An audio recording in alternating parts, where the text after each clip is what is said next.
Sí, a la mierda. Ahí está. Bueno, ¿se entiende eso? Es lo mismo, es tomar el mismo gráfico. No se los puedo hacer acá porque la verdad que es un bajón, tendría que. O sea, tengo que hacer todo el gráfico de vuelta. Pero es tener el gráfico así y lo giran, digamos. Cambian un eje con el otro y pasa a ser exactamente la misma frontera prácticamente.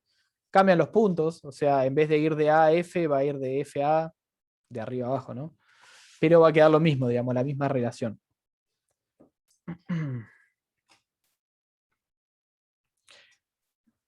Otra cuestión importante, y esto voy a borrar todo. Esta pendiente que va en aumento entre los puntos de la FPP, ya tendríamos que saber, está provocada, como dijimos, por el costo de oportunidad creciente y se puede ver en la FPP por la forma cóncava que tiene. O sea, tiene esta forma de panza, por así decirlo. Está como panseada. Eso significa que el costo de oportunidad va a ser creciente a medida que aumentemos las unidades producidas de un bien. Si, por ejemplo, tuviera una forma así, fuera una línea recta, el costo de oportunidad ya no sería creciente, sino que sería uniforme. En este caso, el costo de oportunidad de todos los Sí, eso me puntos. explicó hoy en la ¿Cómo? tutoría. Ah, genial. En este caso ya no sería creciente el costo de oportunidad, sino que sería, por ejemplo, ¿no? Menos 1, menos 1, menos 1, menos 1 y menos 1, ¿no? Sería siempre el mismo costo de oportunidad y yo siempre podría cambiar las mismas cantidades de o unidades de celulares por las mismas cantidades de trigo. Fíjense que si hacemos lo mismo que hacíamos antes y medimos entre dos puntos cualquiera de esta recta la pendiente, siempre nos va a dar la misma, ¿no? Entre estos dos puntos la pendiente es la misma que entre este punto y este otro punto, y que entre este punto y este punto, porque es una recta. Digamos, tiene siempre la misma pendiente. Así que ahí ya tenemos dos cosas. Si la frontera de posibilidad de producción es cóncava, o sea, tiene esta formita así, el costo de oportunidad es creciente. Si la frontera de posibilidad de producción tiene esta formita recta, el costo de oportunidad es constante. Vamos a poner una cosa así. Y si tiene, nos falta un ejemplo, esta formita así, el costo de oportunidad es decreciente. O sea, a medida que produzco más de un bien, me cuesta menos, en términos de costo de oportunidad, digamos, me cuestan menos unidades del otro bien producir más del bien que ya tengo más, digamos. O sea, mientras más produzca yo de un bien, más barato en términos de costo de oportunidad va a ser producir ese bien. ¿Se ¿Y en qué entiende caso esto? tenemos que dar vuelta ¿cómo es el gráfico? Y que en realidad prácticamente nunca. O sea, jamás les voy a pedir que me hagan el gráfico. O sea, eh,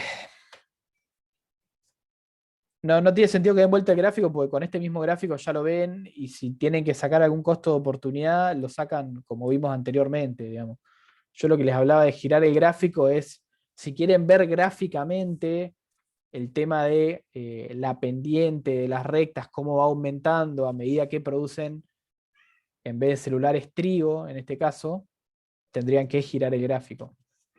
Porque acá lo que vemos con este gráfico es que esta pendiente es así y esta pendiente entre E y F es así, es más abrupta. Y eso es el costo de oportunidad de producir celulares, que pasa de ser bajo a ser alto. Aumenta la pendiente, ¿no? Esto es que aumenta el costo de oportunidad. Ahora, si yo quiero ver lo mismo, pero para el trigo, y gráficamente no se ve de esta manera, sino que se vería con una lógica inversa a la que estamos diciendo. Si yo no doy vuelta el gráfico, lo que voy a ver es que, digamos, arrancamos de una recta muy abrupta y terminamos con una pendiente muy baja, digamos. Y eso significa que el costo de oportunidad del trigo aumenta a medida que yo produzco más trigo. Pero si lo quieren aplicar, digamos, a lo mismo que estamos viendo y con este mismo gráfico, tendría que cambiar los celulares por el trigo por los celulares, o sea, cambiar de lugar los ejes y volver a situar los puntos y les quedaría esta misma cosa, digamos, nada más que con los puntos cambiados y ahí podría haber lo mismo, que pasan de tener poca pendiente a mucha pendiente de estas rectas verdes que estamos tirando, que son el costo de oportunidad. No se los voy a pedir, digamos, es una cuestión para que lo vean gráficamente, esto que estamos hablando de cómo aumenta el costo de oportunidad. ¿Y cómo saco eso que está en el cuadrito de abajo, de que dice CO celulares, CO trigo? Ese es el costo de oportunidad, eso lo vimos en la clase pasada.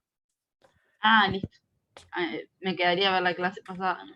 Claro, está explicado acá igual, en toda esta filmina, que la tienen subida al AU. Pero básicamente es la variación de las cantidades de un bien sobre la variación de las cantidades del otro.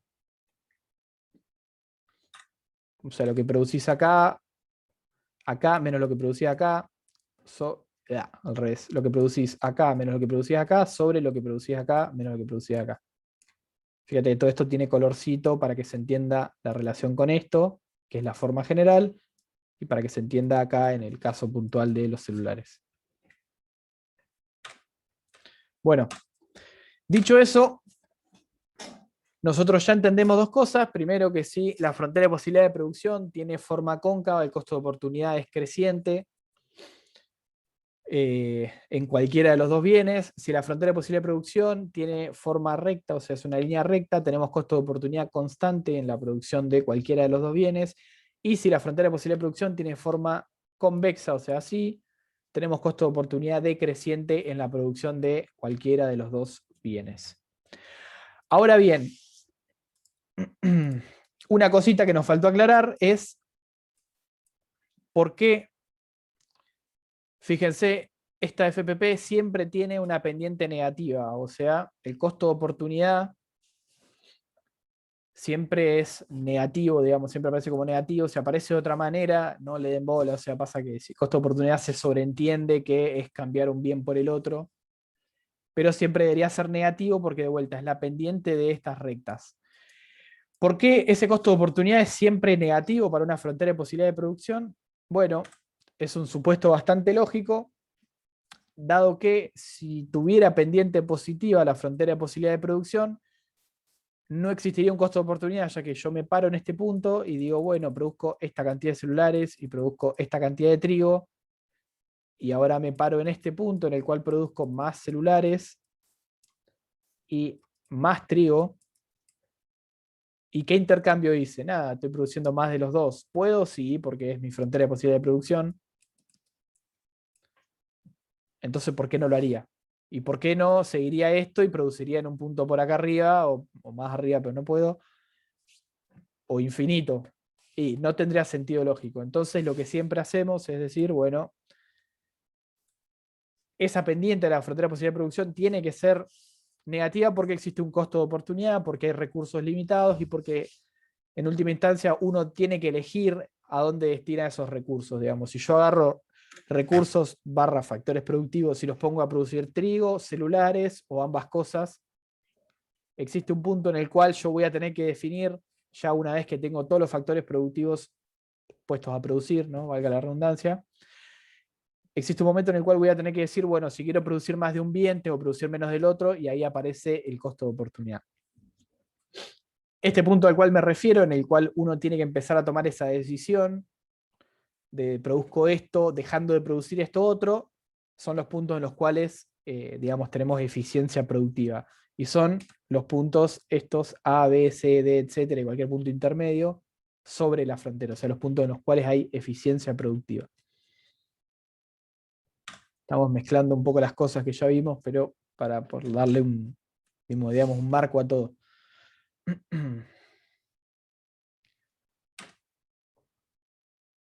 Una cuestión más.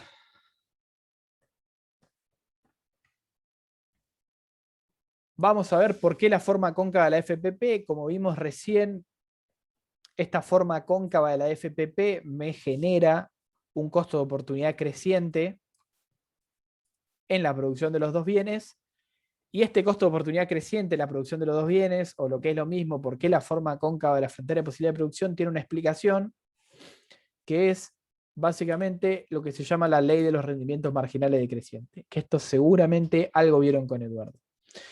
¿Y qué es la ley de los rendimientos marginales decrecientes? Básicamente lo vamos a explicar de esta manera. Supongan que ustedes tienen vamos a hacer una suposición muy simple, tienen una fábrica o una máquina y un trabajador, un L, labor, y una máquina, sería acá, pero no importa. Una máquina y un trabajador, ¿no? Ustedes producen celulares, o vamos a hacer un ejemplo distinto, ustedes producen trigo. Bueno, con esta máquina que produce trigo de alguna manera y este trabajador, ustedes producen 10 kilogramos de trigo, ¿no? Una máquina, un trabajador, 10 kilogramos de trigo. Fantástico. Ahora, supónganse que, bueno, ustedes no tienen más que una máquina, pero supónganse que pueden contratar otro trabajador. Bueno, ahora tienen dos trabajadores, una sola máquina, pero como son dos trabajadores dentro de la misma máquina, un poco se ayudan, un poco se entorpecen, digamos, no está tan bueno como tener un trabajador por máquina, pero sigue siendo mejor en términos de lo que voy a producir que tener un solo trabajador en una máquina. Entonces, estos dos trabajadores con esta sola máquina me producen 15 kilogramos de trigo. Ahí lo que vemos es que el primer trabajador que yo tenía, si lo ponía a producir solo, producía 10 kilogramos de trigo. Entonces, este trabajador adicional que yo agrego, este segundo trabajador, aumentó mi producción en solo 5 unidades o 5 kilogramos de trigo. Bueno, vamos a plantear otro escenario en el cual yo meto un tercer trabajador. Meto un tercer trabajador y ahora produzco, por ejemplo, 17 kilogramos de trigo. ¿Por qué? Porque el primer trabajador producía solo, concentrado, tranquilo, escuchando musiquita. ¡Pum! 10 kilogramos de trigo. Bastante.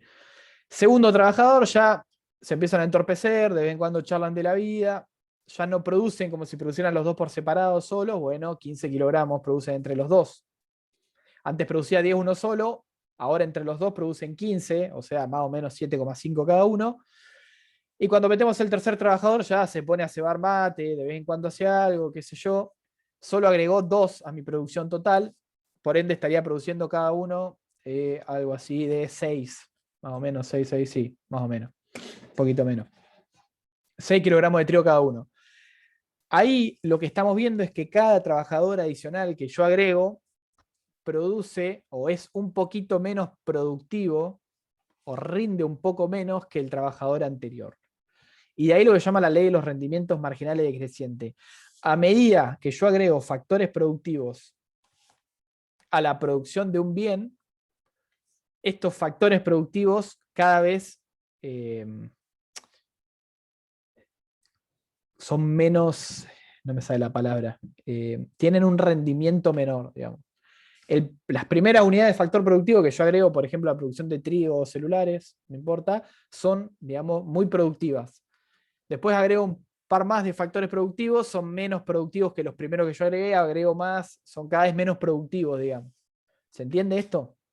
¿Por qué? Porque ya hay, digamos, están como, por así decirlo, congestionados los factores productivos y se congestiona esa producción, entonces cada vez, a medida que yo agregue más factores, mi producción total va a seguir aumentando, pero no va a aumentar a tanto ritmo, digamos. No va a aumentar tan estrepitosamente como con las primeras unidades de producción.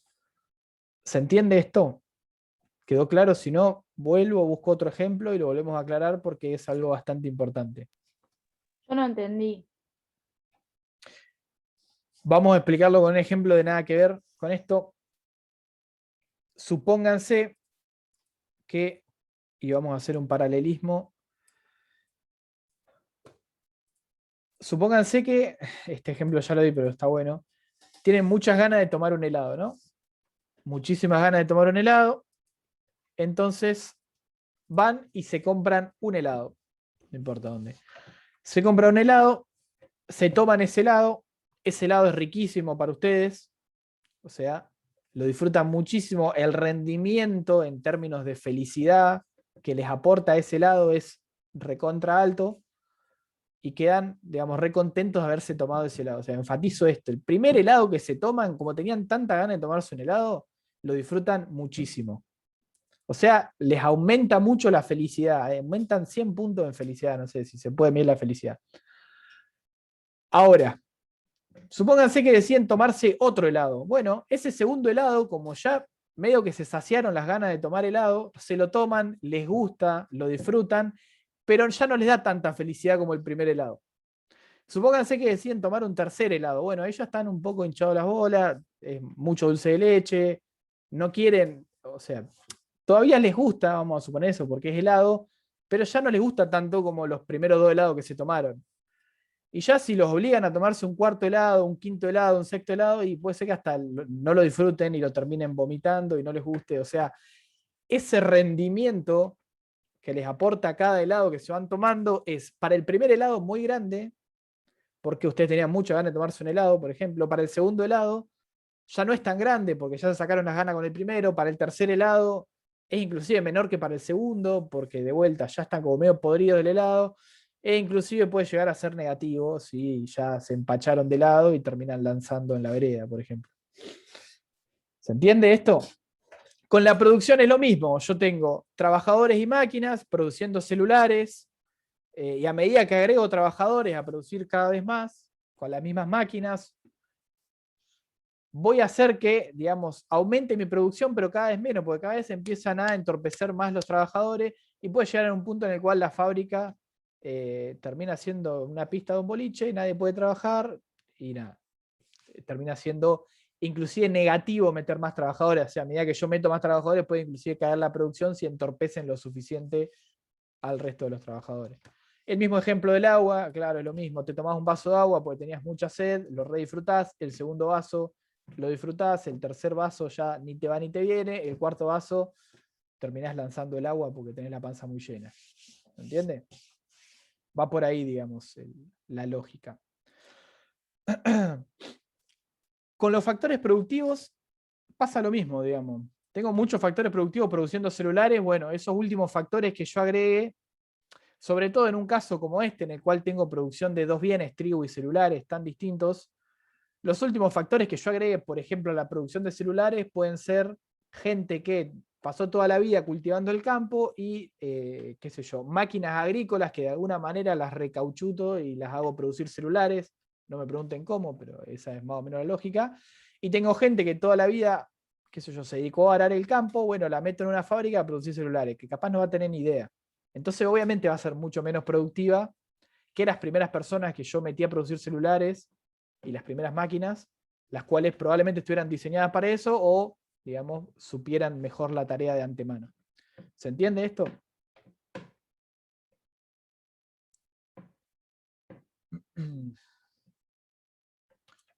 Al fin y al cabo, Sí, gracias. al fin y al cabo, digamos, todo esto termina siendo una cuestión de, y lo vamos a ver más adelante, de proporciones. Cuando hablo de rendimientos marginales decrecientes, en última instancia lo que estoy diciendo es, si yo aumento los factores productivos en un 10%, por ejemplo, y mi producción aumenta en un 5%, hay rendimiento marginal decreciente. ¿Por qué? Porque aumento porcentualmente más los factores productivos que lo que aumento la producción. En última instancia, digamos, así se termina de ver lo que es la ley de los rendimientos marginales decrecientes. Los rendimientos también pueden ser crecientes o constantes, ¿no? Dependiendo, digamos, de lo que nosotros supongamos de antemano. En este caso, que tenemos la frontera de posibilidad de producción con forma cóncava, con esta formita que ven acá, y que vemos que el costo de oportunidad va aumentando a medida que producimos más de un bien, la ley de los rendimientos marginales decrecientes está entrando en juego, ¿no? ¿Por qué? Porque a medida que quiero producir más de un bien, entran esos rendimientos marginales decrecientes, hacen que sea más costoso producir ese bien y por ende ese costo de oportunidad que yo veo es cada vez mayor. Ahí está como la relación entre estas tres cosas que estamos viendo. Ahora, si yo digo, la frontera de posible producción ahora tiene esta forma. Supongan que es una línea recta eso, ¿no? ¿Cómo son los rendimientos o cómo se imagina que son los rendimientos marginales de los factores en este caso, en el caso de una línea recta? Constantes. Exactamente, son rendimientos constantes porque el costo de oportunidad es también constante. O sea, yo siempre puedo, no importa la cantidad que produzca de celulares o trigo, siempre voy a cambiar las mismas cantidades. O sea, si me sale, cuando tengo, qué sé yo, por acá de celulares me sale 20 unidades de trigo pasar a producir por acá, cuando tenga por acá, pasar a producir esta misma cantidad por acá, me va a salir también 20 unidades de trigo. O sea, siempre voy a hacer el mismo cambio entre trigo y celulares, no importa la cantidad que yo tenía previamente del bien. O sea, los factores siempre me rinden lo mismo y el costo de oportunidad es siempre el mismo. O sea, siempre puedo cambiar la misma cantidad de trigo por la misma cantidad de celulares, no importa de vuelta la cantidad de trigo o celulares que tenga anteriormente. Ahora, si la FPP tiene esta forma, ¿cómo serán los rendimientos marginales? Era decreciente. Decrecientes. Exacto, no, decrecientes son en la forma cóncava. Crecientes. Sacamos el D. En este caso, mis factores productivos son más productivos a medida que más produzco el bien. Por lo tanto, digamos, esta va a ser la forma de mi FPP, por lo tanto, ese costo de oportunidad del que hablamos es decreciente. Rendimientos marginales decrecientes, costo de oportunidad creciente. Rendimientos marginales constantes, costo de oportunidad constante. Rendimientos marginales crecientes, costo de oportunidad decreciente. ¿Se entiende? Es como inversa la relación. No sé quién lo dijo hoy en la clase y la verdad que hoy más temprano cuando di clase a La Plata, la verdad que estaba bien la comparación. Si los rendimientos marginales son decrecientes, el costo de oportunidad es creciente. Si los rendimientos marginales son crecientes, el costo de oportunidad es decreciente. Y cuando es constante, es constante.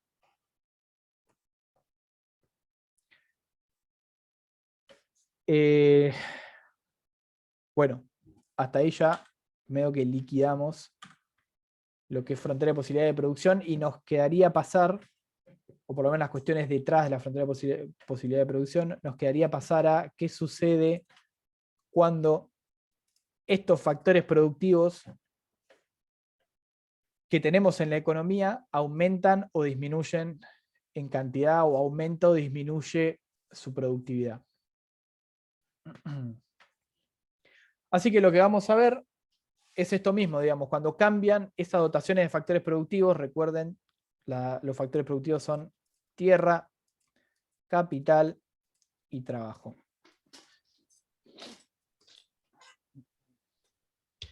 Vamos a hacer un pequeño supuesto y vamos a suponer que el trigo usa más intensamente la tierra. O sea, dicho de otra manera, el trigo no utiliza capital para producirse, lo cual es mentira, pero bueno, lo vamos a usar como un supuesto simplificador. Y vamos a suponer también que los celulares usan más intensamente el capital, o sea que no usan tierra. Ambos van a usar trabajo, en la misma medida más o menos. Por lo tanto, yo voy a producir trigo con tierra y trabajo y voy a producir celulares con capital y trabajo. ¿Ok?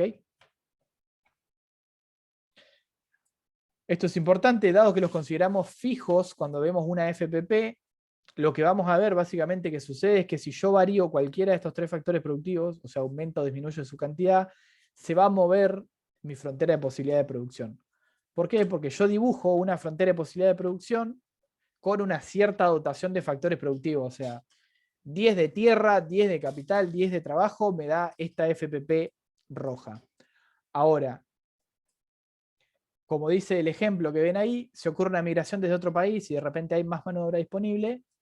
Antes tenía 10 de tierra, 10 de capital y 10 de trabajo. Bueno, ahora tengo 10 de tierra, 10 de capital, 15 de trabajo, ¿no? Tengo más factor trabajo. Bueno, eso hace que mi frontera de posibilidad de producción pase a ser la verde, se expanda. ¿Por qué? Porque aumenté uno de mis factores productivos, que en este caso es el factor productivo que se usa para la producción de ambos bienes, trigo y celulares, ¿no? El caso contrario también vale. Supónganse que en vez de que ocurra una migración desde otro país, la gente se va de nuestro país, migra hacia Uruguay, hacia Chile. Bueno, nuestra frontera de posibilidad de producción se retraería. Lo mismo si se muere gente con COVID, no pasaría lo mismo. O sea, si perdemos factor productivo trabajo, por horrible que suene pensarlo en estos términos, y se retraería nuestra frontera de posibilidad de producción. Bueno, en otro sentido también lo mismo pasa cuando la gente se enferma, no se tiene que morir, no necesariamente. Si alguien se enferma, no puede trabajar por cierta cantidad de horas, está reduciéndose el factor productivo trabajo. Porque hay menos horas humano disponible. Siguiente ejemplo. Si tenemos un desastre natural que lleva a la destrucción de fábricas y pérdida de tierras de cultivo, o sea, se destruye factor productivo tierra que se usa para el trigo y factor productivo capital que se usa para los celulares, lo que vamos a tener es que se contrae mi frontera de posibilidad de producción. En los dos bienes, ¿no? Porque se pierde tierras y se pierde fábricas, o sea, capital y tierras. Podría pasar que se pierda más de uno que del otro, sí, sería muy válido. Por ejemplo, si se pierden más fábricas que tierra, esto podría ser una cosa así, o sea, se reduce mucho más la producción de celulares de lo que se reduce la producción de trigo. O podría ser también que, digamos, se pierdan muchas más tierras de cultivo que lo que se pierden en fábricas. Entonces se reduce mucho más la producción de trigo que la producción de celulares.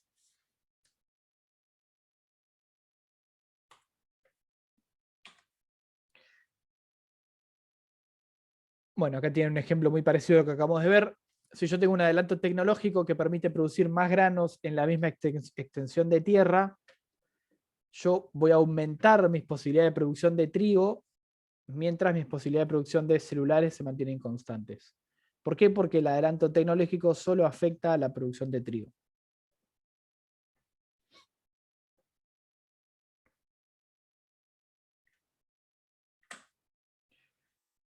Un ejemplo muy parecido al de recién, pero para los celulares, si se construyen nuevas fábricas en el país, como dijimos, las fábricas son las que producen los celulares, o se construyen nuevas máquinas en el país, lo que sea, aumenta mi factor productivo capital y por ende aumenta mi producción de celulares sin modificarse la producción de trigo.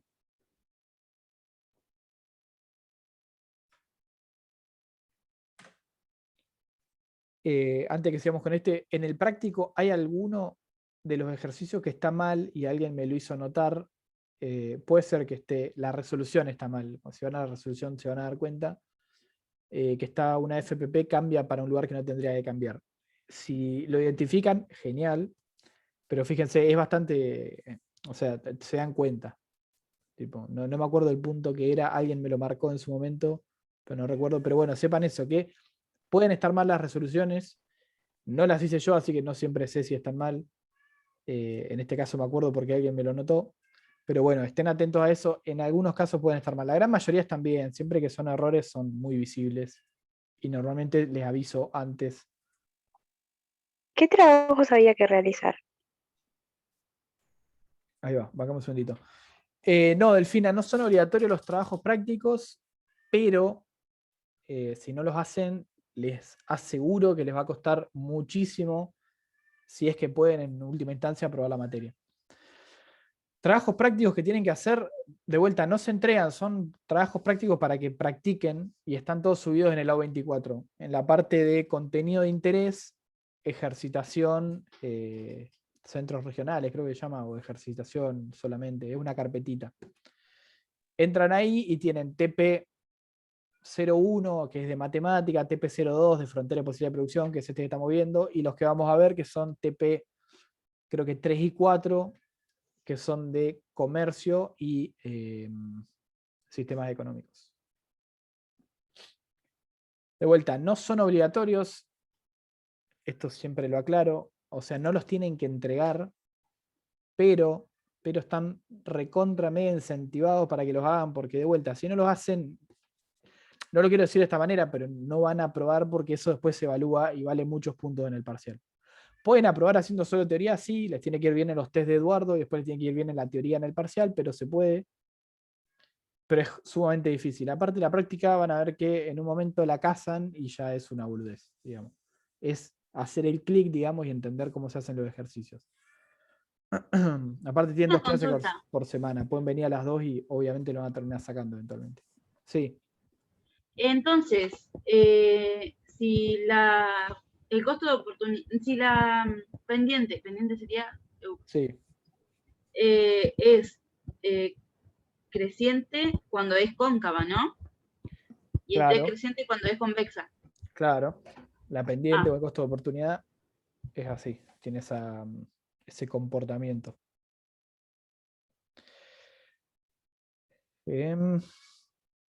Eso, básicamente.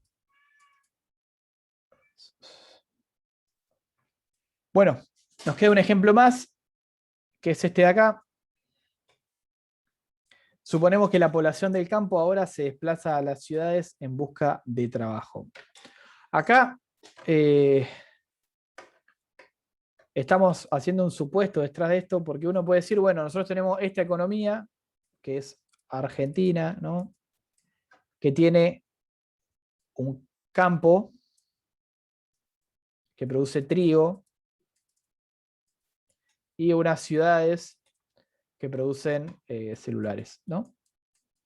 Como dijimos, los celulares utilizan capital, el trigo utiliza tierra. Pero, como estamos viendo, ambos dos, o sea, los dos bienes, los dos sectores, el campo y las ciudades, utilizan L.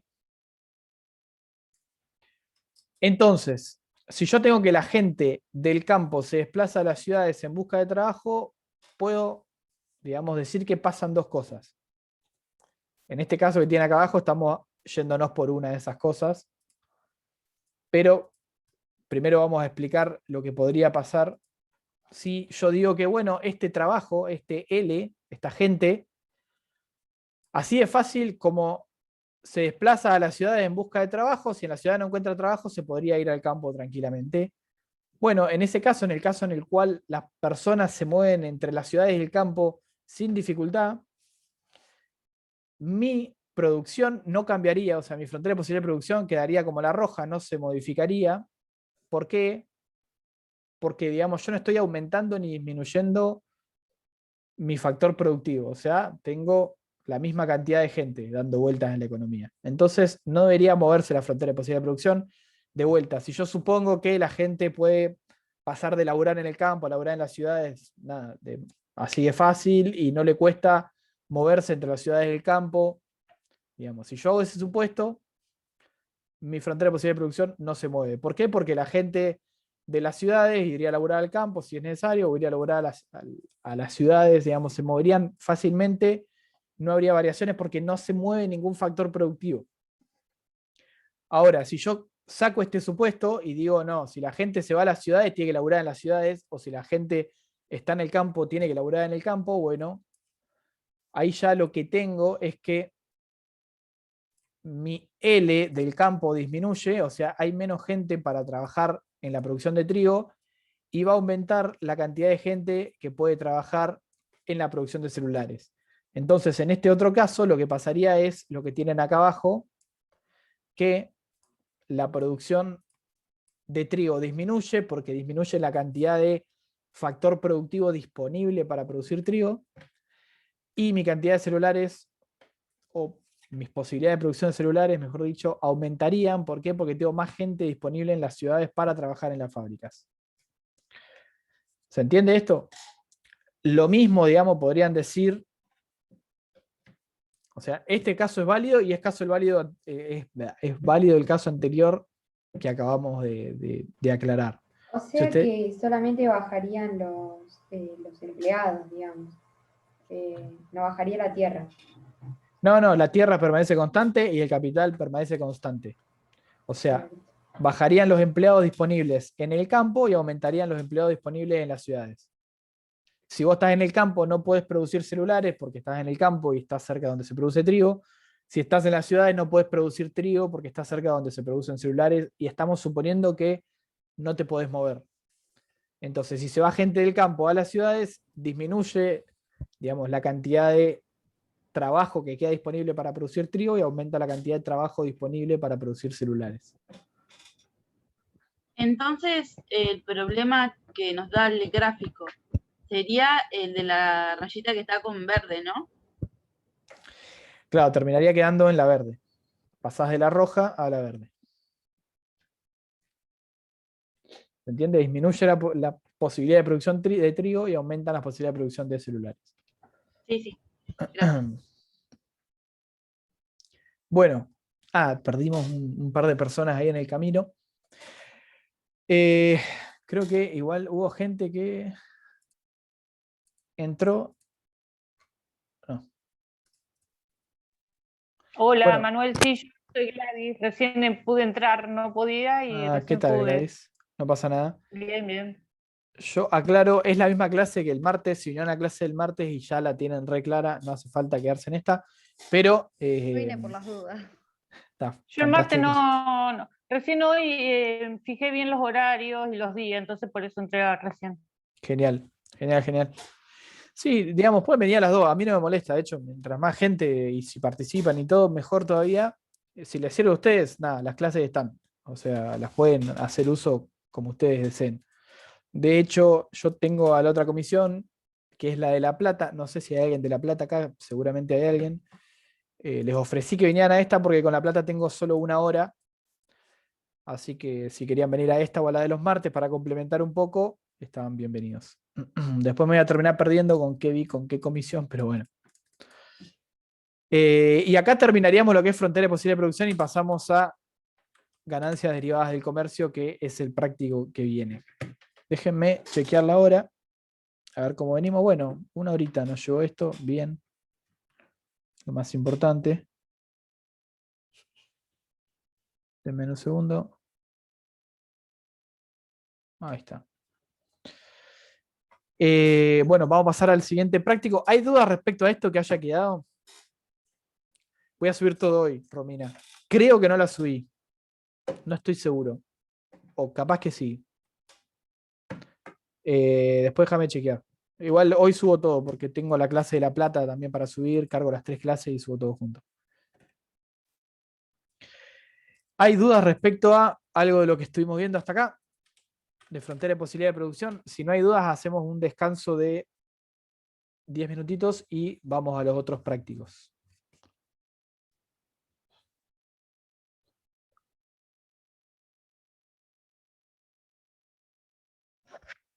Bueno, silencio otorga. Todo perfecto. Genial. Frénenme si no van entendiendo. Yo intento volver a darle vuelta a las explicaciones como para que se termine entendiendo y vayan siguiendo la clase lo mejor posible y que les sirva, básicamente. Bueno, esperen que cierro esto. Se entendió bien, profe. Genial. Voy a pausar la grabación y volvemos a las 8:10, ¿les parece? 10 minutitos de recreo. ¿Es mucho? ¿Es poco? 8:10. Pausa la grabación. No cerramos la llamada, no, pero dejamos pausada la grabación. Genial. Y ahí tocamos el otro práctico. Espero que ya estemos todos y todas. Quedamos 26. Siempre se pierden soldados y soldadas en el camino, pero bueno. 27, ahí está. Alguien volvió. Bueno, como les decía, nos quedan ver 2/3 prácticos. Quizá al de intervención del Estado no lleguemos. Así voy llevando la clase del martes y la del jueves a la par. Y me detenga más en ver lo de comercio y sistemas económicos. La realidad es que estos prácticos, desde el punto de vista de la práctica, no hay, o sea, llaman trabajos prácticos, sí, pero no hay tanto de práctica para resolver como lo hay de teoría, digamos, para aprender detrás de esto. O sea, quizás acá las clases de Eduardo sean mucho más fructíferas que las mías porque lo ven con mucho más detenimiento. Acá lo que vamos a ver es algunas cuestiones, digamos, relacionadas o al comercio, de cómo se produce el comercio, cuáles son las ganancias del comercio, y 2 o 3 conceptos que seguramente trataron con Eduardo, Y después en sistemas económicos lo que hacemos principalmente es ver los sistemas tipo que hay y cómo identificarlos y demás, algunas características que tengan. Pero de vuelta, esto quizá lo más fructífero es que estas clases, a la hora de estudiarlas, le den más bola a lo de Eduardo que a lo que vamos a ver acá. Igual si lo de acá les sirve, fantástico. Pero arrancamos con lo que es comercio. Lo importante de esta unidad es que entiendan 4 cositas. ¿Por qué se produce el comercio? ¿Qué se gana con comerciar versus vivir de lo propio? O sea, los dos extremos, o comerciás o no comerciás. ¿Qué es una ventaja absoluta y qué es una ventaja comparativa? Primero que nada, ¿por qué se produce el comercio? Bueno, hay 3 causas, típicas 3 causas, digamos, podría haber más, pero estas 3 son quizás las más importantes. La primera es diferencia en la dotación de recursos naturales. Esto es muy simple. Nosotros, por ejemplo, tenemos extensiones de tierra, producimos trigo. Chile tiene montañas, produce cobre. Entonces, Chile produce cobre, Argentina produce trigo, comerciamos, porque nosotros necesitamos cobre, pero no lo podemos producir, se lo compramos a Chile, Chile necesita trigo, no lo puede producir, nos lo compra a nosotros, ¿no? Diferentes dotaciones de recursos naturales hace que los países comercien entre sí para saciar las diferentes necesidades que haya en el país. Segunda razón de por qué se produce el comercio, diferencias en los gustos. Qué sé yo, por ejemplo, viven en Groenlandia, allá arriba, hace mucho frío, casi no hay tierra cultivable y les gusta tomar mate. Y anda a encontrar una planta de yerba en Groenlandia. Bueno, pero te gusta mate, te gusta el mate, te gusta el mate, no hay vuelta, o te gusta el té, así, lo mismo, digamos. Te gusta el té, no lo puedes producir en tu país, bueno, se lo compras a otro país que lo produzca. Ahí es una diferencia en los gustos, digamos, de las personas, que fundamenta el por qué se comercia, que en ese caso sería para saciar esos gustos, esas necesidades. En el tercer caso, que es el caso que vamos a ver acá, son las diferencias en los costos de producción. O sea, ambos países pueden producir los mismos bienes, pero para un país es más barato producir un bien que para el otro. Por ejemplo, vamos a hacer la comparación Argentina-China. Argentina y China pueden producir ambos, qué sé yo, soja y celulares, pero nosotros le vendemos soja a China y China nos vende celulares a nosotros. ¿Por qué se produce esto? Bueno, porque le es más barato a China vendernos celulares a nosotros y comprarnos soja, y a nosotros nos es más barato comprar celulares y venderle soja a China. En teoría, ¿no? Esa es la justificación. Comparativamente es más barato para los chinos producir celulares y comprar soja, comparativamente es más barato para Argentina comprar celulares y producir soja.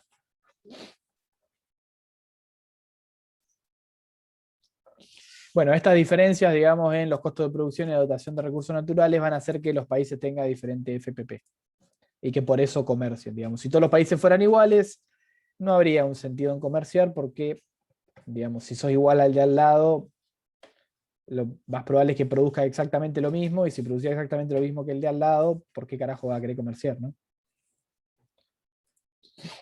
Vamos a ir a un ejemplo práctico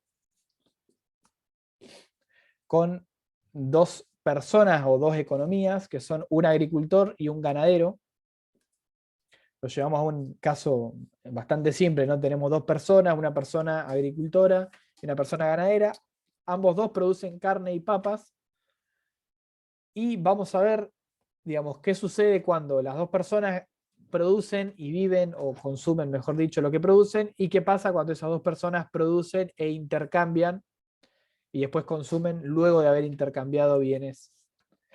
Digamos, ¿cuál es la ganancia de que haya un intercambio entre estas 2 personas? Fíjense lo siguiente. Bueno, ambos producen los 2 bienes, carne y papas. Esperen que voy a poner esto así. Ambos producen los 2 bienes, carne y papas, pero trabajan como máximo 40 horas semanales, o sea que tienen un límite a su producción. Se puede dibujar lo que son la FPP, el agricultor y el ganadero, ahora lo vamos a ver. Lo que quiero que vean es que si ambos 2, el agricultor y el ganadero, dedican sus 40 horas totales a la producción de carne, por ejemplo, lo vemos en esta columna de acá, tenemos que si el agricultor dedica sus 40 horas a producir carne, produce 2 kilogramos. ¿Por qué? Porque produce por hora de producción, digamos, cada hora que le dedica a producir carne, el agricultor produce una 20ª de kilogramo de carne. O sea que si produce una 20ª de kilogramo de carne por hora, requiere 20 horas para producir 1 kilo de carne. Por ende, si dedica 40 horas a producir carne, va a producir solamente 2 kilogramos. ¿Ok? Ahora el ganadero, fíjense que es bastante más productivo. Por hora de producción a la carne, el ganadero va a producir 1 kilogramo. O sea, 1 kilogramo por hora de carne produce. Si dedica sus 40 horas a producir carne, va a producir 40 kilogramos. Por otro lado, ambos pueden producir papas. Fíjense que al agricultor en 1 hora de trabajo produciendo papas le rinde 1/10 de kilogramo de papa. Por ende, si dedica 40 horas a producir papas, va a producir solamente 4 kilogramos. Y al ganadero, si dedica 1 hora a producir papas, va a producir 1/8 de kilogramo de papas. O sea, dedicando sus 40 horas a producir papas, va a producir solamente 5 kilogramos de papas, ¿no? De entrada, lo que ya podrían ver es que el ganadero es más productivo que el agricultor. O sea, puede producir, si dedica sus 40 horas, puede producir más carne, y si dedica sus 40 horas a las papas, puede producir más papas. O sea, es más productivo en ambos bienes. De entrada uno podría suponer, bueno, entonces, ¿por qué le conviene al ganadero comerciar? Ahora vamos a ver. Pero esto ya lo pueden empezar a ver, ¿no? El ganadero es en carne muchísimo más productivo que el agricultor, pero en papas también sigue siendo más productivo. Estas serían las FPP del ganadero y del agricultor. Fíjense, la máxima producción de carne, la máxima producción de papas del agricultor, y lo mismo para el ganadero. 40 kilos de carne, 5 kilos de papas, ¿no? Es una línea recta porque en cualquier momento pueden dedicar esa hora, 1 hora que dedican a la carne, la pueden dedicar a las papas y van a producir siempre lo mismo, digamos. Los rendimientos marginales en este caso son constantes. Fíjense que si dibujamos las dos FPP en un mismo gráfico, vamos a tener una cosa así, o sea, la del ganadero está por encima de la frontera de posibilidad del agricultor. ¿Y qué significa esto? Que el ganadero tiene ventaja absoluta en la producción de ambos bienes. O sea, el ganadero es más productivo en la producción de carne y es más productivo en la producción de papas. Que la FPP del agricultor esté completamente por dentro de la del ganadero significa que tiene ventaja absoluta, que es esto, que es más productivo en la producción de ambos bienes. Con ventaja absoluta lo que hacemos referencia es que es, digamos, viendo los números, es más productivo. Viendo solo los números del bien que estamos analizando. Por ejemplo, en carne tiene ventaja absoluta el ganadero. En papas tiene ventaja absoluta de vuelta el ganadero. ¿Por qué de vuelta? Porque es más productivo. Ahora bien, vamos a hacer un pequeño supuesto. Decimos, bueno, no hay comercio todavía, o sea, cada quien vive de lo que produce, y vamos a suponer que más o menos dedican 20 horas a la producción de cada bien. O sea, 20 horas a producir carne, 20 horas a producir papa. Los dos hacen lo mismo. O sea, dedican la mitad de su tiempo a cada una de las producciones.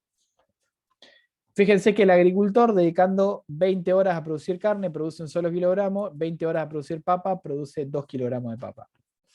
El ganadero, por su parte, produce en esas 20 horas 20 kilogramos de carne y en las otras 20 horas 2,5 kilogramos de papas. Entonces, si no hay comercio nuevamente, cada quien consume lo mismo que produce, porque de vuelta no pueden comerciar. El agricultor consume 1 kilogramo de carne, 2 kilogramos de papa. El ganadero consume 20 kilogramos de carne, 2,5 kilogramos de papas. Ahora bien, ¿qué sucede si se puede comerciar? O sea, ¿hay una ganancia en yo decirle a estas dos personas, bueno, ahora pueden intercambiar bienes entre ustedes? ¿Lo harían? ¿Sí? ¿No? No lo sé. Bueno, vamos a ver que sí, lo van a hacer, van a, digamos, intercambiar bienes, van a producir más de uno de los dos bienes y van a intercambiar eso extra que produzcan del bien por lo que produzca, digamos, del bien, del otro bien, el otro productor. Y vamos a ver cuáles son las ganancias, digamos, de este comercio entre los dos individuos. Acá una aclaración importante es que, digamos, hay muchas maneras de demostrar que hay una ganancia con el comercio. En este caso lo que buscamos, o lo que yo busqué, por ejemplo, con este ejemplo, es que vean que aumenta el consumo de ambos bienes. Y ahora vamos a ver cómo es que aumenta. Lo otro que se podría hacer para demostrarlo es que por lo menos aumente el consumo de uno de los dos bienes, manteniéndose el consumo del otro constante. O sea, respecto de la situación sin comercio, para yo demostrar que en la situación con comercio hay una mejoría, tengo que aumentar el consumo de alguno de los dos bienes, por lo menos alguno de los dos bienes. Si aumento el consumo de ambos bienes, bueno, digamos, más obvio es todavía. Pero si por lo menos aumento el consumo de uno de los dos bienes, ya lo estaría demostrando. Así que fíjense, si yo les permito comerciar, digamos, la idea óptima o el lugar en el cual mejor van a estar parados va a ser con el agricultor produciendo nada de carne. Le voy a cambiar el color de esto, así se ve mejor. Con el agricultor produciendo nada de carne y 4 kilogramos de papa, o sea, dedica todo su tiempo a producir papas. Y con el ganadero produciendo 24 kilogramos de carne y 2 kilogramos de papas. Fíjense que si estos dos individuos hacen eso, o sea, tienen estas producciones, el agricultor podría comprar 3 kilogramos de carne vendiendo 1 kilogramo de papas. O sea, toma 1 kilogramo de papas, se lo vende al ganadero, el ganadero toma 3 kilogramos de carne y se lo da al agricultor por 1 kilogramo de papas. ¿A dónde llegamos con ese intercambio? Bueno, fíjense que ahora el agricultor consume 3 kilogramos de carne y 3 kilogramos de papa, y el ganadero consume 21 kilogramos de carne y 3 kilogramos de papa. Fíjense, esto está resumido en el cuadrito de abajo, tenemos sin comercio, 1 kilogramo de carne, 2 kilogramos de papa para el agricultor.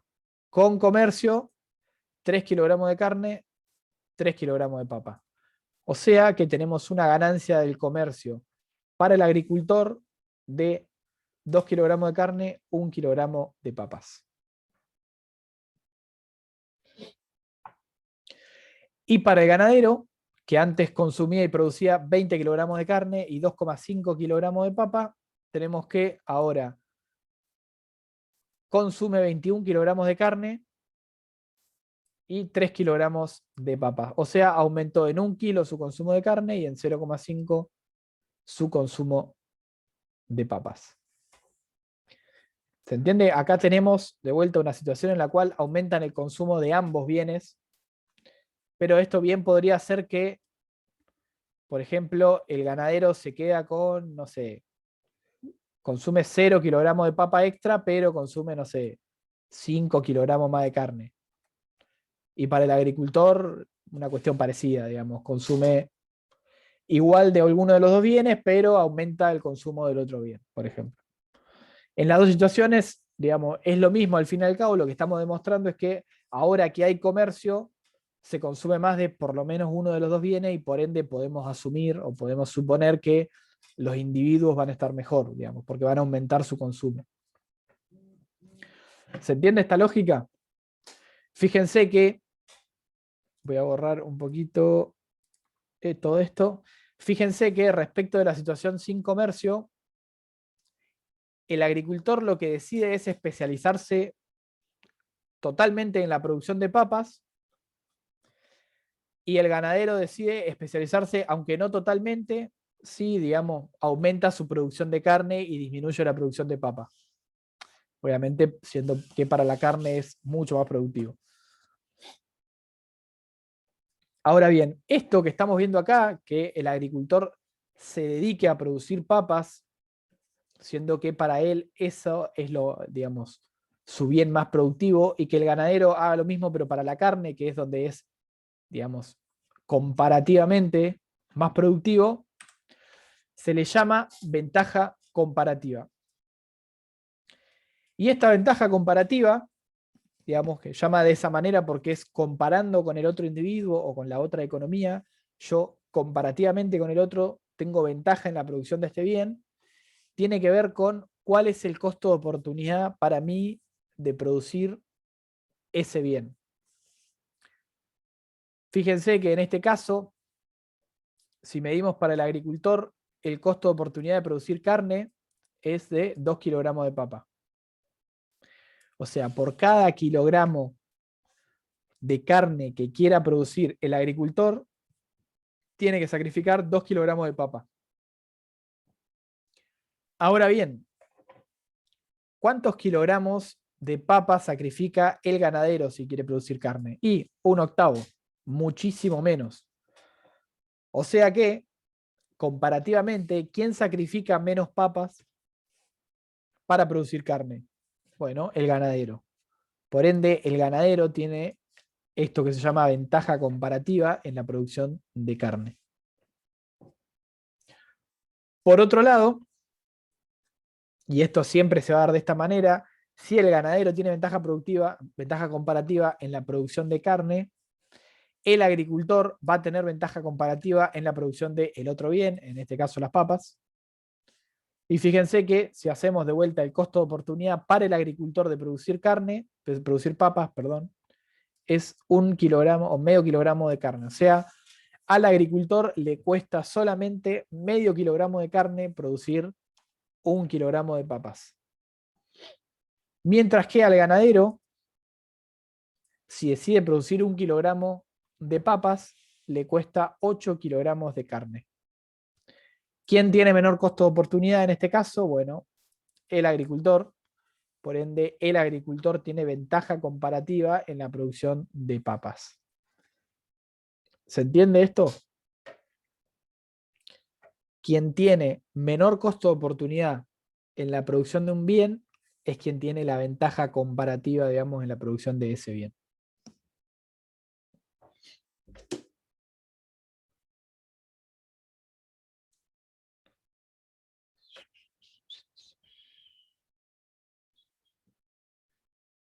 Ahora estoy. Denme un segundito.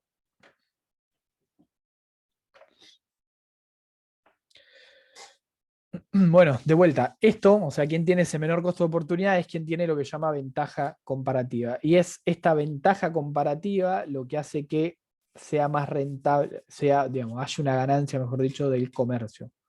¿Por qué? Porque lo que buscamos es minimizar ese costo de oportunidad. O sea, buscamos que quien tiene menor costo de oportunidad en la producción de un bien sea quien se especialice en producir ese bien.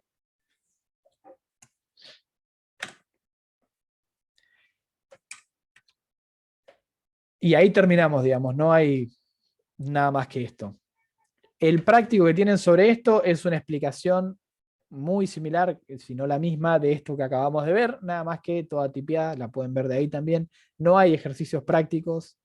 En algún momento me planteé hacer, pero la verdad que es medio difícil evaluar esto de manera no arbitraria, así que nada, sépanlo, digamos, ténganlo ahí en el tintero, pero sepan que de esto entra más que nada estas definiciones de ventaja comparativa, ventaja absoluta, y de dónde salen estas, digamos, esta ventaja absoluta comparativa, qué son, de dónde salen, y bueno, por qué se produce el comercio, ¿no? Porque hay diferencias, digamos, cuáles son las causas del comercio, todas estas 4 punteadas, digamos, que vimos al principio de la clase, eso es lo más rico, digamos, de este práctico o de esta clase en general.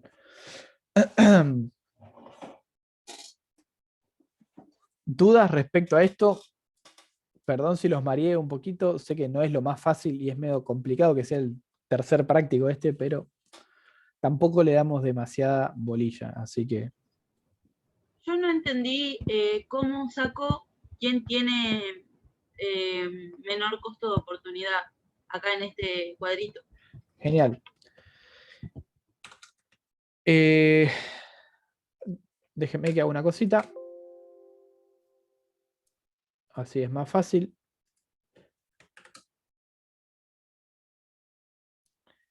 Vamos a borrar esto de acá. Vamos a borrar esto de acá.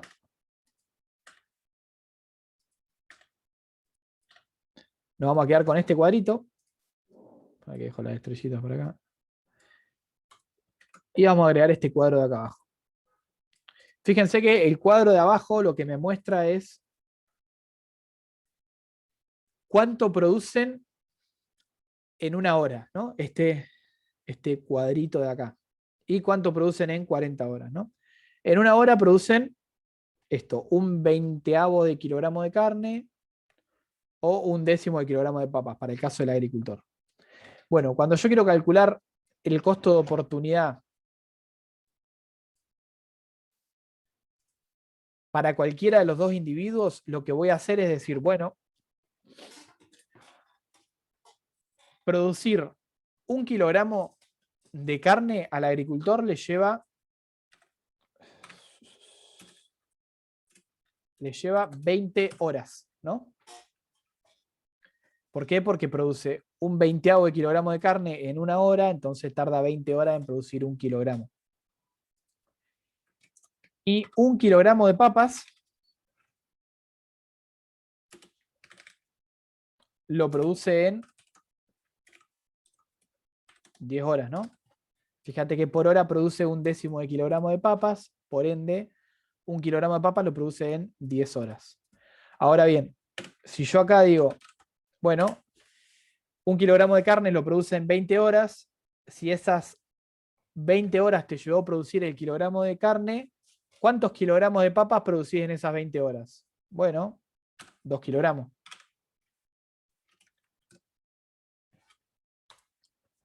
¿Se entiende ahí la lógica? ¿Cómo vamos yendo? Sí, sí. O sea, 1 kilogramo de carne para el agricultor, ¿no? Te cuesta 2 kilogramos de papa. Y viceversa, si lo querés pensar de otra manera, 1 kilogramo de papas te cuesta 10 horas. Ah, lo tengo abajo. 1 kilogramo de papas te cuesta 10 horas. ¿Cuánta carne producís en 10 horas? 0,5 kilogramos de carne. ¿No? De ahí sale el costo de oportunidad. O sea, si 1 kilogramo de carne te cuesta 2 kilogramos de papa, el costo de oportunidad de producir carne, o 1 kilogramo de carne, va a ser 2 kilogramos de papa. Y el costo de oportunidad de producir 1 kilogramo de papas va a ser 0,5 kilogramos de carne. ¿Se entiende? Sí, sí. De ahí sale el costo de oportunidad del ganadero. Me faltó agregar eso.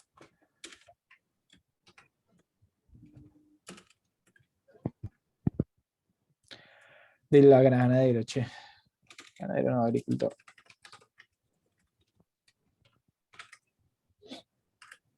Y para el ganadero es lo mismo, digamos. El costo de oportunidad del ganadero es 1 kilogramo de carne, le cuesta 1 hora. Y en 1 hora podría producir ¿cuántos kilogramos de papa? 1/8 de kilogramo de papa. 1 kilogramo de papa. Me faltó aclarar acá, carne. 1 kilogramo de papa le cuesta 8 horas, porque produce 1/8 por hora.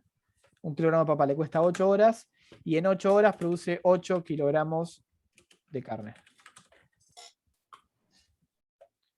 Y ahí de vuelta tenés el costo de oportunidad, digamos. Al ganadero le cuesta 1 kilogramo de carne, producirlo le cuesta la ruta alternativa, que sería producir papas, 1/8 de kilogramo de papa.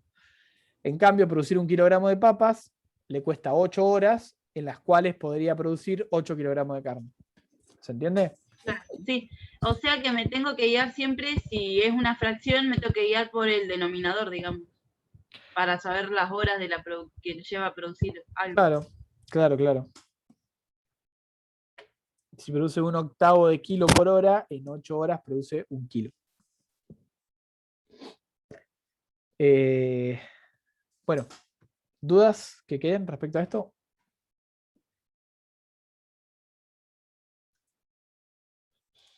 Esto podría agregarlo.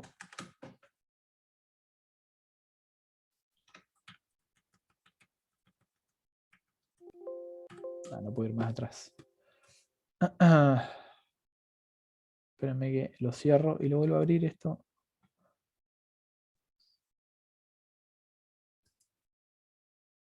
Un save, denme un segundito.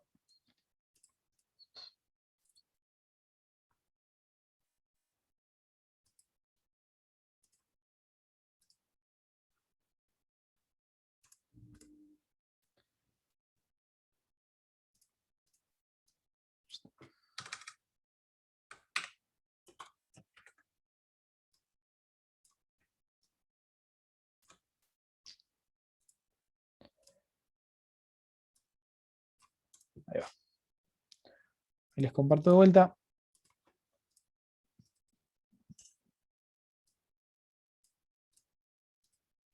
Quería que quedara esto acá porque está bueno.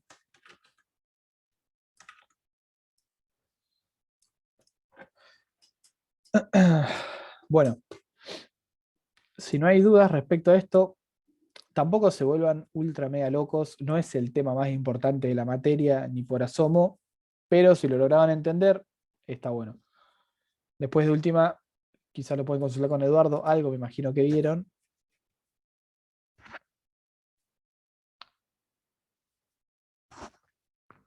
El práctico de esto no es un práctico, o sea, no tienen que resolver nada, es como una explicación, porque esto es más teórico, digamos. Lo que es práctica no lo evaluamos como un ejercicio de sacar un costo de oportunidad y ver quién, la. Como mucho, les doy un cuadrito que es tipo este que vimos acá arriba. Un cuadrito como este y les digo, bueno, ¿quién tiene ventaja comparativa en la producción de qué bien y quién tiene ventaja absoluta en la producción de qué bien? Nada más que eso. Y lo que tienen que hacer es sacar los costos de oportunidad. Eso sería, en términos de práctica, lo más heavy que les tomamos. Después, en términos de la teoría, Eduardo les puede preguntar qué es una ventaja comparativa, qué es una ventaja absoluta, por qué se produce el comercio, la.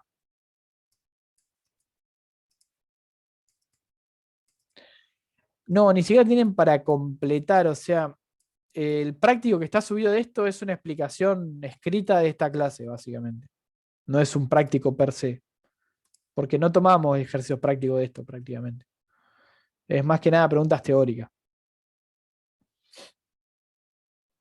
Los prácticos no son con nota, porque no los entregan, o sea, yo no se los evalúo. Ustedes los hacen y después tienen subida la resolución y la pueden, digamos, corroborar si está bien lo que hicieron, lo pueden sacar de ahí.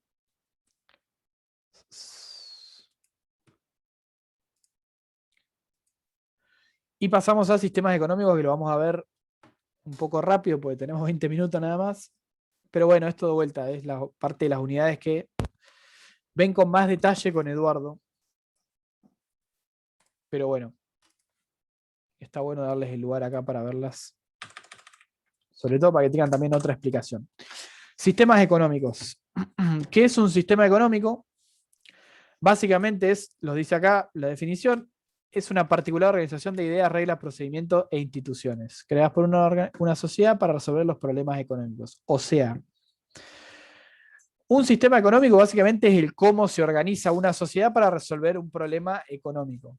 Y cómo se organiza quiere decir, bueno, qué reglas pone de funcionamiento, qué instituciones hay en esa sociedad, qué procedimientos llevan adelante, etcétera, digamos.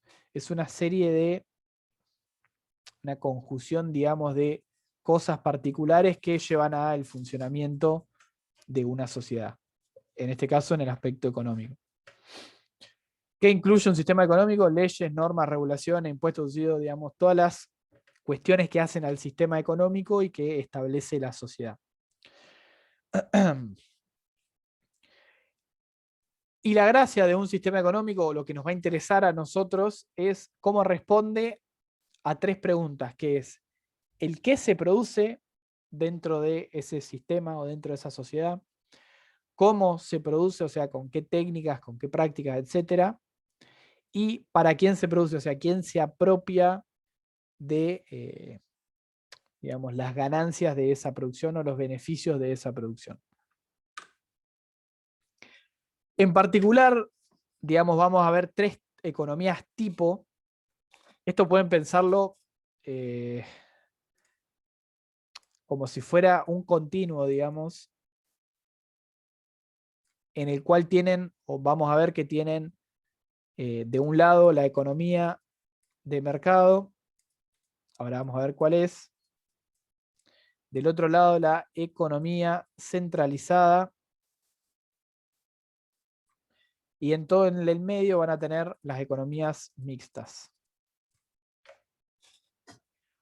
¿Por qué digo que es un continuo?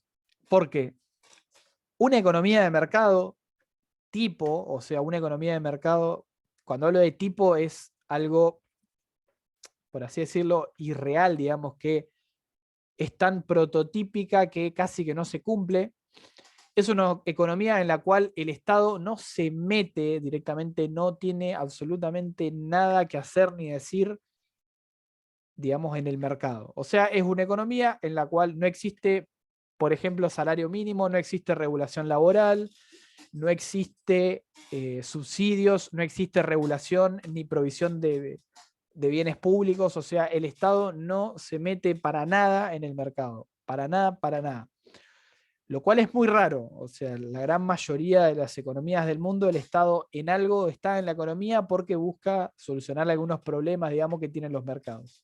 Bueno, esta economía tipo de mercado que vamos a ver, el Estado no se mete. O sea, cuando hablamos de una economía en la cual no existe el Estado, ni siquiera figura, es una economía de mercado.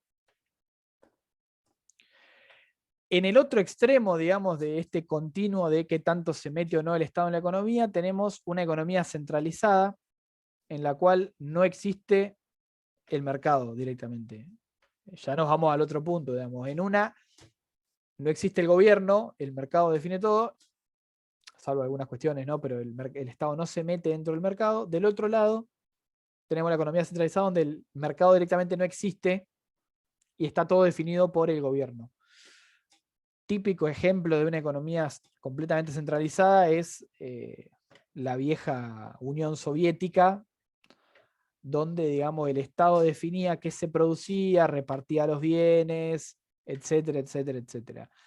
Hoy en día es muy difícil encontrar ejemplos de economía centralizada, lo mismo con las economías de mercado, pero hoy en día una economía centralizada, prototipo, digamos, que podríamos poner a la derecha del todo en este espectro, sería Corea del Norte, por ejemplo. Ni siquiera Cuba, digamos, que es una economía socialista o comunista, estaría acá, porque Cuba tiene alguna especie de mercado y por lo tanto no entraría dentro de lo que es una economía completamente centralizada. Bueno, Corea del Norte en teoría es mucho más prototípica en ese sentido, no tiene mercado, ahí podríamos decir que es una economía centralizada. Hablo del desconocimiento también un poco porque no se sabe tanto de Corea del Norte. En el medio vamos a tener prácticamente todas las economías que ustedes conocen: Argentina, qué sé yo, Brasil, Estados Unidos, Noruega, Alemania, Colombia, cualquier otra economía que ustedes piensen, van a estar entre lo que llamamos economías mixtas y se van a acercar más o menos a economías de mercado o economía centralizada. Por ejemplo, uno puede pensar que, bueno, Cuba se encuentra bastante cerca de una economía centralizada, mientras que una economía como Estados Unidos está bastante cerca de una economía de mercado, digamos, por ejemplo. Y vamos a ver, o nos va a interesar para estos 3 prototipos de economía, cómo responden a las preguntas planteadas del qué, cómo y para quién. Economía de mercado, bueno, hay una serie de características, no las vamos a tocar ahora, porque la verdad que, bueno, tenemos 15 minutos, podemos pasarla medio por arriba. La economía de mercado, tenemos la propiedad privada, o sea, existe la propiedad privada. En la economía centralizada vamos a ver que no existe. Hay libertad para iniciar o disolver empresas o negocios, o sea, hay libertad de empresa, se llama. Libertad de mercado, no hay intervención estatal, el Estado no se mete en el mercado, no se mete en la economía. Los precios se fijan mediante el sistema de oferta y demanda. De vuelta, hay un mercado, en la economía centralizada no hay un mercado, por ende no hay precios. y los individuos eligen qué bienes consumir y cuánto consumir de estos. En una economía de mercado como la que tenemos nosotros, uno va al supermercado, elige qué consume, lo compra con su plata, elige cuánto consume, etc. Paréntesis a esto, en una economía centralizada no se elige qué consumir, sino que vendría el Estado y te diría, vos tenés esta asignación de bienes. Y listo. ¿Y cómo responde las tres preguntas que planteamos anteriormente? Bueno, una economía de mercado responde al qué se produce de la siguiente manera. Básicamente en una economía de mercado se producen los bienes y servicios en función de la demanda. O sea, se produce lo que se demanda. Nadie va a producir algo que no se demande o no lo va a hacer por mucho tiempo porque se va a fundir, ¿no? En una economía de mercado. ¿Cómo se produce? Bueno, en una economía de mercado lo que se busca o lo que buscan las empresas es maximizar la rentabilidad, por ende van a producir mediante las técnicas más rentables posibles. O sea, van a buscar maximizar esa renta, ese beneficio, esa ganancia que tienen las empresas y por lo tanto van a producir los bienes más demandados o bienes demandados de entrada y con las técnicas más rentables posibles. ¿Para qué? Para maximizar, digamos, ese beneficio, esa ganancia, esa renta de las empresas. Un segundo. Tiene que estornudar. ¿Para quiénes produce o para quiénes se produce en una economía de mercado? Bueno, muy simple, para quienes puedan pagar los bienes y servicios. O sea, los bienes y servicios se venden en un mercado, se produce para quienes puedan pagar esos bienes y servicios. Ventaja y desventaja de las economías de mercado. También lo pasamos medio rápido. Las ventajas son que se distribuyen los recursos por un criterio de eficiencia. O sea, las economías de mercado suelen ser más eficientes a la hora de distribuir qué se produce y qué no, digamos, y asignar factores productivos. Hay libertad del individuo para consumir y producir. O sea, uno puede elegir libremente qué quiere consumir y qué quiere producir. Entre comillas, ¿no? Si uno no tiene la plata es medio difícil elegir qué consumir, pero en teoría podría. Y por último, los individuos percibiendo el bienestar propio contribuyen al bienestar social. Esto es conocido como la mano invisible de Adam Smith. Ahora vamos a ver eso, Ludmila. No hay mercado no quiere decir que no haya comercio de la economía con el exterior. Después lo vamos a ver. Hay menos comercio, sí, pero puede haber un comercio de exportación e importación. Ahora lo vemos. Cuando pasemos a economía centralizada. ¿Cuáles son las ventajas de la economía de mercado? Hay altísimas desigualdades sociales generadas por la acumulación de capital. Un ejemplo de esto es, vos heredás una fábrica que era de tu padre, por ejemplo, o de tu madre, y no tenés que hacer nada, digamos, y ya tenés una herencia de capital que te permite a vos estar mejor parado respecto a alguien que no tiene esa herencia de capital. Por ende, los puntos de partida en un sistema de economía de mercado son distintos. ¿Por qué? Porque se prioriza esto que es la propiedad privada que pasa de padres a hijos o de madres a hijos o hijas. La economía de mercado tiene inestabilidad cíclica y crisis recurrentes, o sea, es un hecho estilizado de las economías de mercado que cada tanto entran en crisis. Con hechos estilizados me refiero a una situación que se ve que sucede en la realidad. Cada cierto tiempo se evidencia, digamos, que hay crisis. Y por lo que se estudia de estas economías, se ve que cada tanto algún aspecto del sistema entra en crisis y de vuelta tenemos una crisis económica. Pasó con la gran recesión en lo que llama la Gran Depresión, creo que es los años 30, no recuerdo bien, ahora estoy como con un vacío mental. Y después ocurre hace poco la gran crisis financiera que hubo en el 2008, que pegó en todo el mundo. Acá no pegó tan heavy, pegó un poco más tarde en el 2012. Pero son crisis recurrentes, digamos, que tiene el sistema. Hay escasez de bienes no rentables, como la gente no va, o las empresas, mejor dicho, no van a producir los bienes que no puedan vender o que sea poco rentable producirlos, no se van a producir, básicamente. Entonces, aquello que no sea rentable se produce menos o no se produce. Y una cuestión importante, existen monopolios, o los llamados monopolios naturales, que son sectores en los cuales es, digamos, la solución de mercado para proveer un bien es que haya un monopolio, o sea, que haya una sola empresa.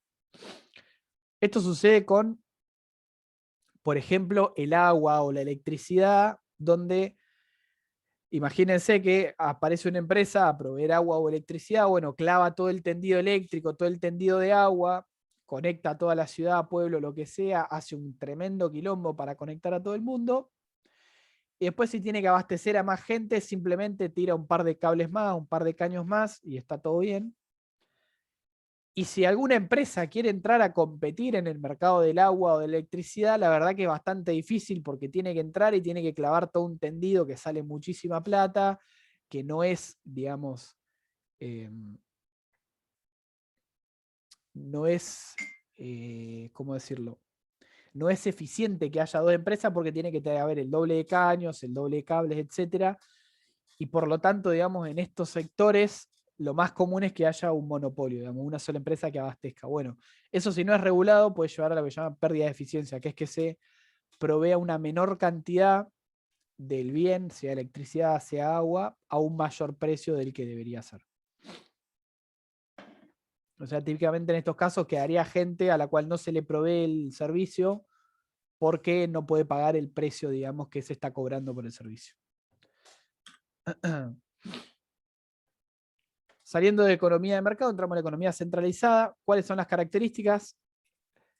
Es el Estado el quien decide el qué, cómo y el para quién. Simple. O sea, el Estado decide, se va a producir esto, se va a producir de esta manera y se va a producir para estas personas, digamos. No existe la propiedad privada, otro, digamos, gran característica de las economías de mercado. No hay propiedad privada, es todo del Estado y el Estado a lo sumo te lo presta o está fuertemente limitada, ¿no?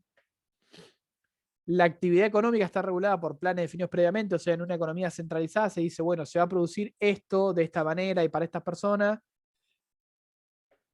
Eso lo planea, digamos, a 5 años, a 1 año, a 10 años, no importa, pero lo planea, digamos, de antemano, se va a producir de esta manera, esto va a ir acá, esto allá, digamos, hace todo el plan productivo y después se pone en funcionamiento. Y bueno, dentro de esto estaría la distribución de los recursos que también queda a cargo del Estado. O sea, el Estado dice, bueno, se produce de esta manera, así, así, los bienes van acá, allá. Todo eso queda predefinido, digamos, y después el cómo se distribuyen esos recursos o la producción, digamos, del mismo Estado, también lo define el Estado. O sea, el Estado va a venir y te va a decir, bueno, se produjo esto de alimentos, a vos te toca esta parte, que va a ser igual a la parte de la otra persona, etcétera, etcétera, etcétera. Fíjense que esto es algo muy, digamos, prototípico. Creo que no hay economías en las cuales suceda hoy en día, de vuelta, salvo Corea del Norte, y ni siquiera sé si en su momento en la Unión Soviética funcionaba así, pero bueno, esto es lo que es una economía completamente centralizada. ¿Cuáles son las ventajas y desventajas de una economía centralizada? Bueno, las ventajas son que hay un uso racional y completo de los recursos del país. O sea, en una economía centralizada no quedan factores productivos sin ponerse a producir por un criterio de, digamos, que no sea rentable. No, se pone en toda producción porque lo que se prioriza es que haya pleno empleo, o sea, que se utilicen todos los factores productivos. Hay una distribución igualitaria de los bienes y servicios que reduce fuertemente las carencias de los países. O sea, lo que logran las economías centralizadas es distribuir de manera igualitaria los bienes y por lo tanto se logra más fácilmente reducir las carencias. ¿Por qué? Porque todo se distribuye independientemente de que lo puedan pagar los individuos o no, ya que no hay pagos, digamos, sino que simplemente se distribuyen los bienes que se producen. Normalmente se logra que los principales bienes y servicios sean gratuitos: salud, educación, vivienda, alimento, vestimenta, seguridad social. Y esto que es importante, permite altos índices de desarrollo social con recursos limitados. Esto, un ejemplo es Cuba, que es un país muy chico, bastante pobre, o bastante limitado, mejor dicho, en recursos o factores productivos, pero que tiene un índice de desarrollo humano bastante alto. ¿Por qué? Porque permite, digamos, que toda la gente estudie, toda la gente coma, toda la gente tenga una vivienda, etcétera. Y con eso, digamos, logra esto, lo que es el desarrollo social de manera o con un recurso bastante limitado. Podría ser otra suerte si fuera una economía más tendiendo a una economía de mercado. Podría que sí, podría que no. Es difícil hacer futurismo cuando ya el cauce, digamos, de la historia se fue para un lado. Las desventajas, ahora sí, de La economía centralizada son que, bueno, muy importante, si hay un error de previsión por parte del gobierno, puede llevar a un estancamiento de la economía o una caída de la economía muy fuerte. Por ejemplo, una economía... Hay muchos ejemplos que son economías mixtas, pero lo usamos como ejemplo de economía centralizada porque comparten bastante. Venezuela es una economía mixta tirando más para el lado de las centralizadas, donde, por ejemplo, la economía depende mucho del precio del barril de petróleo. Si se prevé un precio del barril de petróleo y después el precio del barril de petróleo es muy bajo o es más bajo que el que se previno, bueno, puede llevar a un quilombo importante. La otra desventaja es la excesiva burocracia. Piense que si todo lo maneja el Estado, todo se hace con previamente planeado, todo tiene que pasar, digamos, por las manos del Estado. Hay una excesiva burocracia, ya que para llevar un control de lo que se viene haciendo, digamos, que eso tenga que ir al Estado, que ya tiene un montón de tareas, lleva, digamos, una lentitud que no tiene o no tendría un privado actuando de manera individual. Hay falta de incentivos a empresas e individuos. Bueno, esto es porque como, digamos, todo el mundo gana lo mismo, no hay un incentivo a uno ser más productivo porque no vas a ganar más por ser más productivo. Por lo tanto, falta ese incentivo, digamos, individual de las personas y de las empresas. Y hay reducción de ciertos consumos que son considerados consumos suntuarios. Por ejemplo, no habría, qué sé yo, consumo de bienes de lujo como un iPhone. Podría haber celulares, sí, pero probablemente sean de menores prestaciones que los celulares de alta gama, por ejemplo. ¿Por qué? Porque se determina, digamos, que esos no son consumos necesarios y por lo tanto no se producen esos bienes o se reduce muy fuertemente la producción de esos bienes. Una compañera preguntó qué pasaría si habría exportaciones o importaciones dentro de una economía centralizada. Las podría haber de todas maneras porque a pesar de que no haya mercado interno en la economía, supongamos que Argentina es una economía centralizada, produce mucha más soja de la que puede consumir o quiere consumir, entonces lo que hacemos es, bueno, tenemos todas estas hojas, se las cambiamos a China para que nos dé, qué sé yo, celulares y que la gente dentro de nuestro país pueda consumir celulares a pesar de que acá no los produzcamos, por ejemplo. Podría haber un comercio con el exterior a pesar de que dentro de la economía no haya un mercado. Y nos quedan las economías mixtas, que básicamente están entre las dos, y lo que se busca acá es tomar, dentro de una economía de mercado, tomar características de las economías centralizadas y utilizarlas para resolver los problemas inherentes de las economías de mercado. Entonces lo que se busca al fin y al cabo es regular los mercados para solucionar una serie de problemas que tienen las economías de mercado, que vamos a ver la clase que viene, en lo que se llama la clase de intervención del Estado. Hasta acá y llegamos. Claro, una economía de mercado sería una economía capitalista, plenamente capitalista.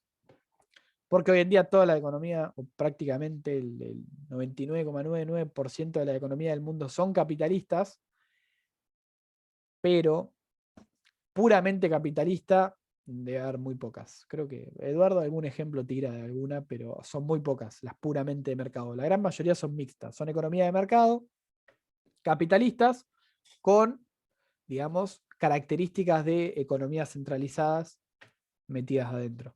O sea, con el Estado cumpliendo ciertos roles en la economía. Perdón por ir tan rápido, pero bueno, es el tiempo que nos quedaba y así ya liquidamos este práctico. Cualquier cosa, miren la clase de vuelta. Si no les gustó tanto esta clase, miren la clase anterior, que creo que tuvimos un poco más de tiempo para explicar esto. Así tienen, digamos, otra versión, un poquito distinta a la que vieron acá. Y con eso terminamos la clase de hoy. Ya se nos hicieron las 9, así que tienen dudas respecto a esto, las respondemos antes de terminar con la clase. Y si no, ya están liberados, están liberadas. Nos vemos el próximo martes o jueves, el día que decidan asistir. ¿No hay preguntas? Genial, Ludmila. Bueno, si no hay preguntas, nada, quedan liberados. Buen fin de. Buen viernes mañana. No sé quiénes ya tienen test, pero bueno, estudien para los test de Eduardo, son importantes. Parte de la nota final de la materia, así que estudien para esos test. Y no los pasen por arriba como si fueran una gilada, por así decirlo, porque son importantes. Bueno, nos estamos viendo, que anden bien. Yo pauso la grabación y ya damos por terminada la clase.